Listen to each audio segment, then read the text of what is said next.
از نظر فردوسی اگر شاه با خرد آشنا باشد بهترین صفت او دادگری خواهد بود، یعنی از روی عدل و داد حکومت راندن خواهد بود و البته که سرچشمه‌اش خرد است. یعنی خرد دو تکیه‌گاه دارد، دو ستون دارد. یکی از تجربه غذا میگیرد، دیگری از اخلاق انسانی.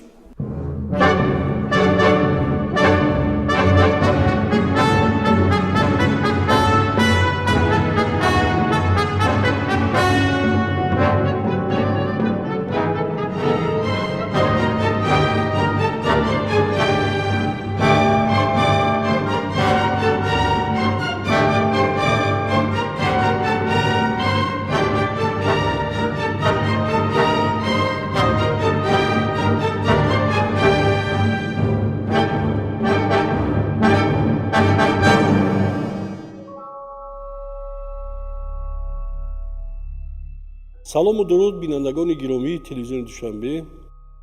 شرح موضوع با موضوع شاهنامه فردوسی رو در این صحبت ادامه خواهیم داد و موضوع این برنامه ما گفتار اندر ستایش خرد ابوالقاسم فردوسی است و باید بگویم که این موضوع خیلی گسترده است، خیلی فراخ است و از شاعر فیلسوف یا شاعر حکیم بودن فردوسی توصی گواهی می‌دهد.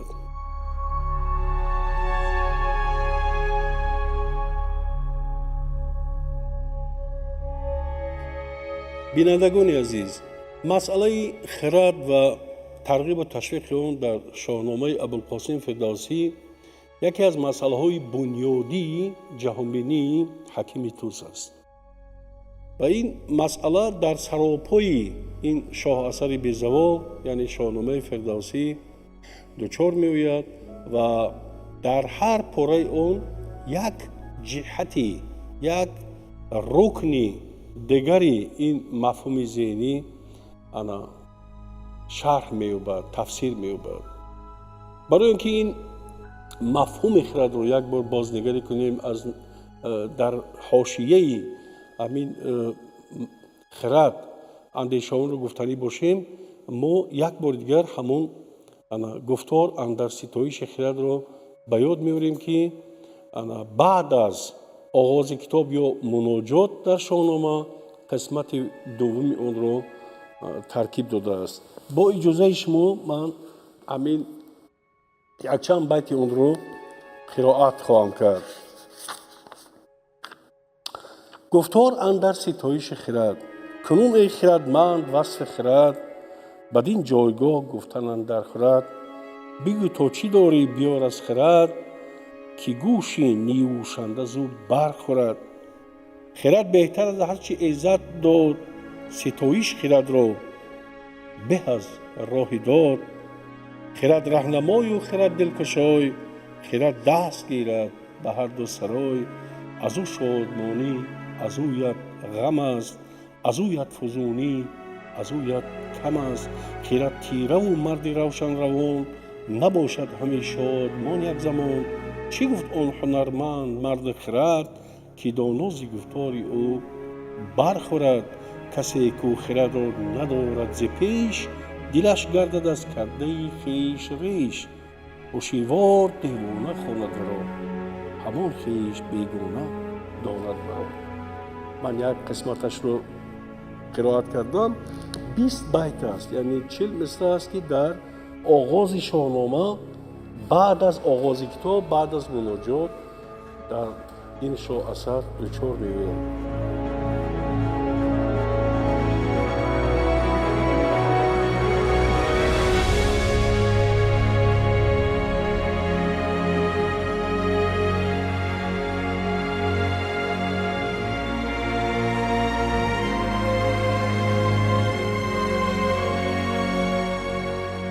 از اون که فردوسی توسی بعد از آغاز کتاب مسئله خرد را پیش می‌گذارد، از حکیم بودن او، از شاعر فیلسوف بودن او درک می‌دهد.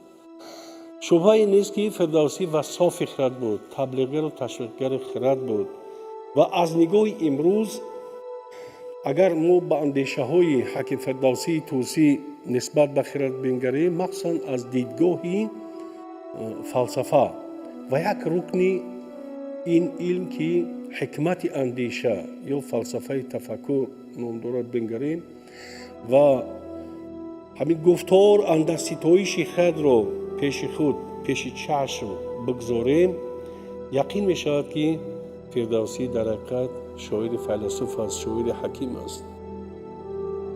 аз назари ҳамин илм яъне ҳикмати андеша ё ки фалсафаи тафаккур, хирад ҳамчун олитарин қобилияти андеша кардан аст ва рисолат ва имтиёзи хирад мушаххас кардани чӣ навъ фикр кардан мебошад. ақлу мантиқ ду сутуни хирад ҳастанд ва агар назари дигар файласуфон махсусан Иммануил Кантро биёрем, Канти бузургвор мегӯяд ки ҳама навъи дониши мо аз эҳсос сар мешавад, меравад ба ҳуш ва анҷом мегирад ба хирад. яъне агар мо тафаккурро, қобилият ва сифати онро як навъ тасниф бикунем аз назари фалсафӣ, пас маълум мешавад ки дар муносибат ба хирад албатта агар тасниф бикунем, баъди ақлу фаросату ҳуш меоем ба зинаи хирад ва ҳосили хирад идея аст, сухани нав аст, андешаи покиза аст ва натиҷааш тафаккури солим ё тозаандешӣ аст. хирад ба ҳамин маъно тафаккурест дар ҳоли рушд ё ки инкишофи зина ба зина тадриҷӣ. ақл ҳам ҳамчун қобилияти андеша аз ашёи кам, аз падидаву зуҳуроти андак хулосаҳои зиёд мебарад. хосияти ҳуш ҳамин аст ки аз чизҳои хурд, аз чизҳои зиёд хулосаҳои кам ҳосил мекунад. ва як хосияти ақли инсонӣ ҳамин аст ки ҳамчун зинаи аввали хирад ҳамин аст ки он ҷое ки дониши иттилоъ камтар бошад, ақл онро ҷуброн мекунад. яъне бармало ҳис мешавад ки ҳамин ақл дар ҳамин мавзеъ, дар ҳамин мавқеъ мавриди корбурд қарор мегирад ва ҷуброн мекунад он донишу иттилоъеро ки камтар инсон дорад. ақлу ҳуш ба унсурҳои гуногуни равонӣ такя мезананд. инҷо бисёр як чизи муҳим аст. масалан ҳуш ба ҳофизаву хотираи инсон такя мекунад.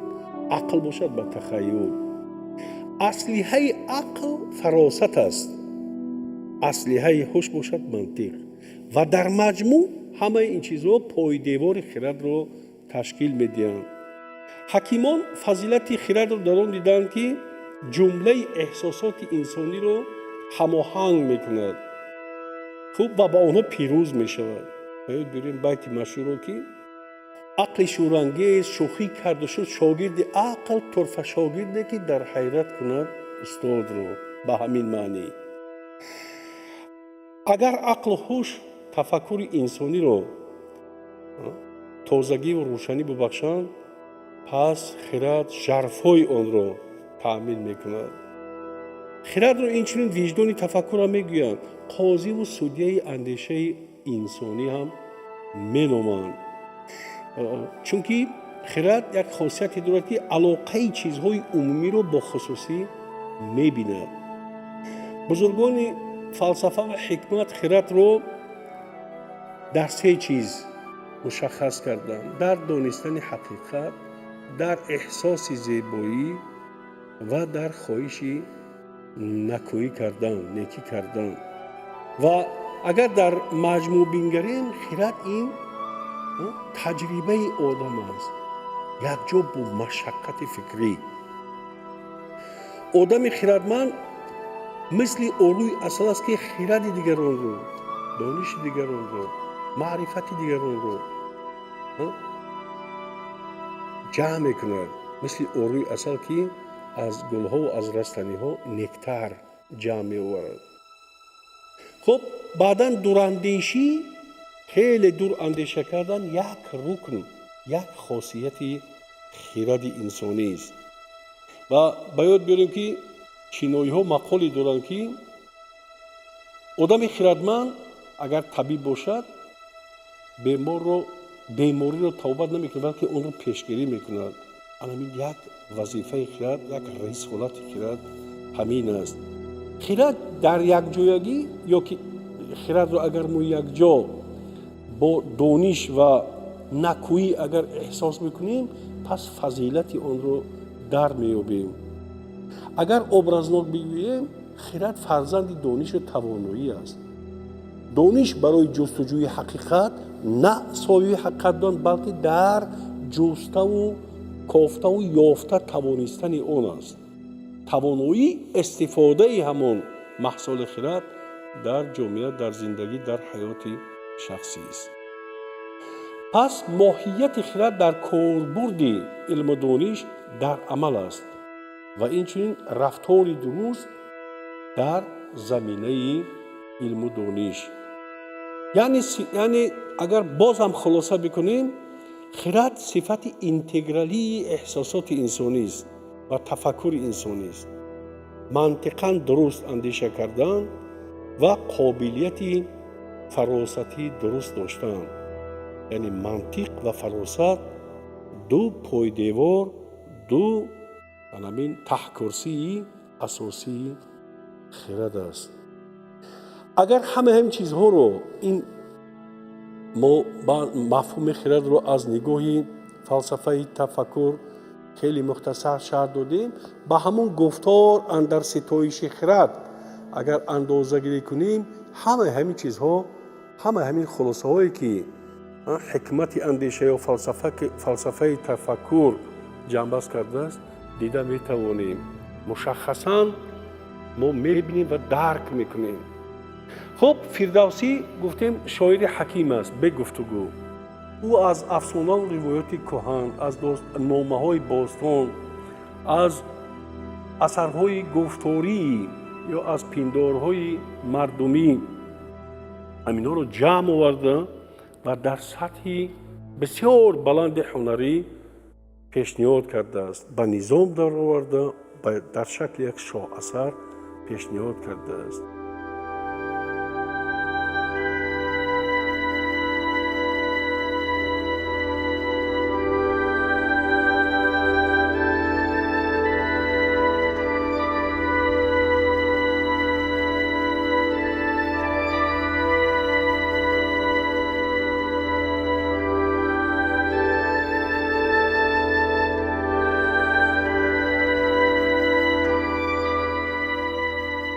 همین شاهنامه فردوسی رو از همین نقطه نظر اگر مناسبت بکنیم، میبینیم که یک منبع بزرگ حکمت است. در آفرینش داستان‌های تاریخی که شاهنامه از آن پر است، فردوسی به دنبال همین فهم و درک ماهیت تاریخ می‌رود، فهمیدن مفهوم تاریخ، و او جهانبینیش رو که از درک تاریخ کسب کرده است در لباس داستان‌ها پوشانیده است. فردوسی در یک بیت، در همون گفتار اندر ستایش خرد، در یک بیت حکیم بودن خود رو یادرس میکند. این همون بیت 15 گفتار اندر ستایش خرد است. این طور: حکیم و چو کس نیست گفتن چی سود، حکیم و چو کس نیست گفتن چی سود، از این پس بگو کافرینیش چی بود.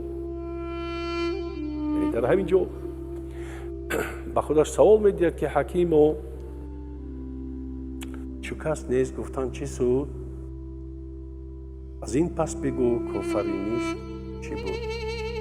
ما میدونیم که بعد گفتار اندر ستایش خرد، گفتار اندر آفرینش عالم میوید. اون قسمتی سومی شاهنامه میوید. آغاز شاهنامه را ببینید: به نام خداوند جان و خرد، که از این برتر اندیشه بر نگذرد. یعنی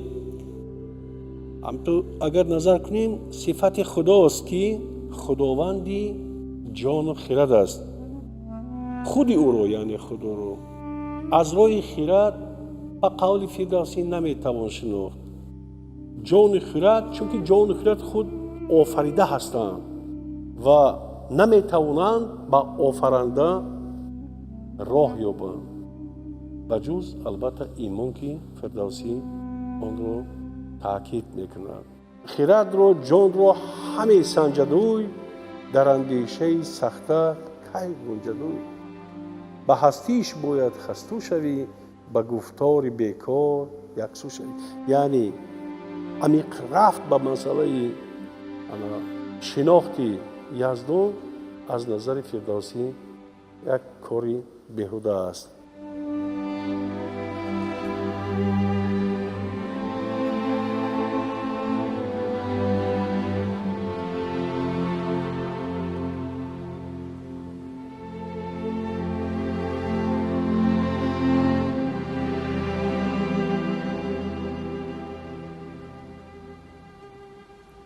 از نظر فردوسی بزرگ هر چیزی که خدا، هر چیزی که ایزید، هر چیزی که یزدان داده است از راهی دانش، از راهی خرد معرفت شدنی است. اینو ببینید، خرد بهتر از هر چی ایزد داد، ستایش خرد را به از راهی داد. خرد راهنمای است، خرد دستگیری هر دو سرای است. کسی که خرد ندارد مثل دیوانه است، چون که خرد چشمی جان است. تقدیر انسان، سرنوشت انسان وابسته از خود اوست و خرد اوست. یعنی به این درجه مثلا تفکر سالمی که توزاندیشی که در فردوسی است، در دیگر داستان‌های حماسی خلق‌های عالم دیده نمی‌شود. ببینید، خرد راهنمای و خرد دلکشای، خرد دست گیرد به هر دو سرای. از او شادمانی، از او یاد غم است، از او یاد فزونی، از او یاد کم است. از اویی به هر دو سرای ارجمند، گسسته خرد پای دارد به بند. یعنی اینجا مسئله جهانبینی فردوسی روشن می شود. خرد، استفاده خرد موفق شدن در هر دو سرای است، هم در این سرای 35 و هم در سرای بعدی. و افزونی و کاستگی انسان هم از داشتن خرد و طرز استفاده آن وابسته است. زیرا سرنوشت انسان از نظر فردوسی به دست خردی خودی اوست. این مثلا با گفتن اصول است که در قرون وسطی، در عصرهای میانه به این درجه مثلا از نگاهی، اگر از نگاه امروزه فلسفه تفکر به این بیت های شاهنامه فردوسی در گفتار اندر ستایش خرد اگر نظر بکنیم، یک نوع انقلاب فکری حاصل می شود. یعنی فهم و درک می شود که فردوسی خودش یک انقلاب فکری در مسئله جایگاه خرد در طینت بشریت گفته است و آن را تبلیغ کرده است.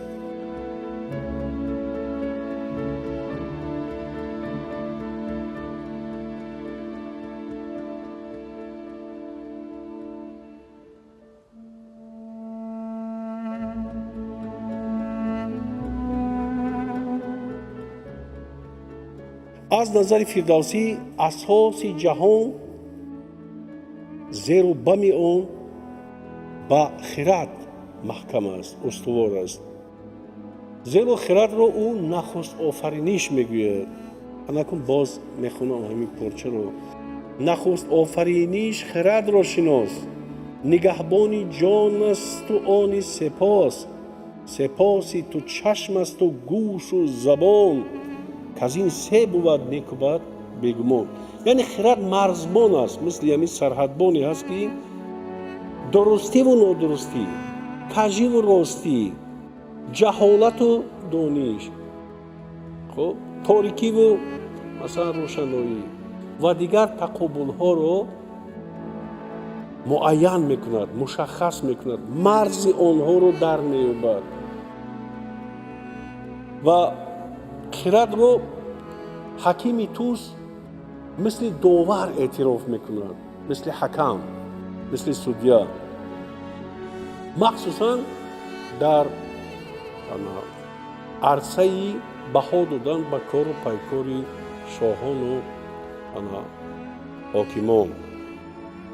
خب از نظر فردوسی اگر شاه با خرد آشنا باشد بهترین صفت او دادگری خواهد بود، یعنی از روی عدل و داد حکومت راندن خواهد بود و البته که سرچشمه‌اش خرد است. همین صفت یعنی برخورد کردن با خرد، مشخص کردن خرد، خب معین کردن اون که خرد چگونه در سرنوشت شاهان و حاکمان نقش بزرگ دارد، همین رو از قسمت یا که از داستان جمشید آغاز میکنند. ما میدونیم که جمشید پسر طهماسب بود و به تخت شاهی نشست و اولین کاری که کرد هم شهریاری و هم موبدی رو وظیفه خود دانست. بعداً اون یک جامعه بشر رو به درجه تکمیل داد که تا اون زمان او این گونه نبود. آلت جنگ رو مهیا کرد، لباس و جامه رو ریختن و بافتن و تافتن رو منظور مردم کرد، یعنی مهیا کرد. ببینید یک جامعه رو به گروه ها جدا کرد، آسوریان رو در کوه جای کرد تا که در همون جا به پرستش مشغول باشند، یعنی روحانیان رو. نیساریان رو، این طبقه رو که به مسئله دفاع کشور موظف کرد، اینها که شیرمردان جنگ افکن بودند جدا کرد. بعداً طبقه دیگر کشاورزان رو جدا کرد که به آب و دانه و جمع‌آوری حاصل مشغول باشند و خانه مردم رو آراسته بکنند.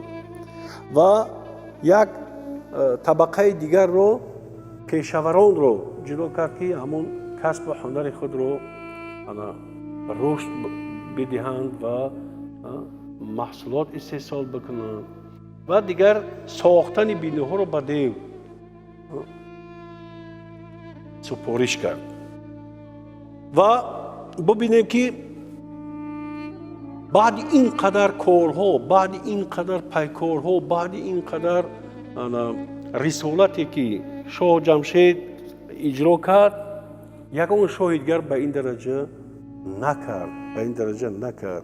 مثلا نه همه چیزی اون رو گفتیم، فرض کردیم از سنگ پدید آوردن آهن، خب رام کردن جانوران، خب ساختن پوشیدنی ها از پشم، یعنی مهیا کردن اسباب نبرد و نهایت فراموش نشود همین جشن نوروز رو هم به جمشید نسبت میدهند و که این در شاهنامه فردوسی خیلی خوب اشاره می شود.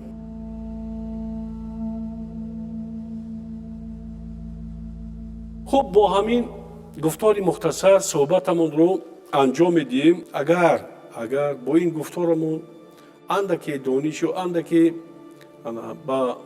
برای پندار و اندیشه شما اگر منفعتی آورده باشیم خود رو خوشبخت می‌حسابیم. با همین اکتفا میکنیم. سلامت و سربلند باشید تا صحبت‌های دیگر.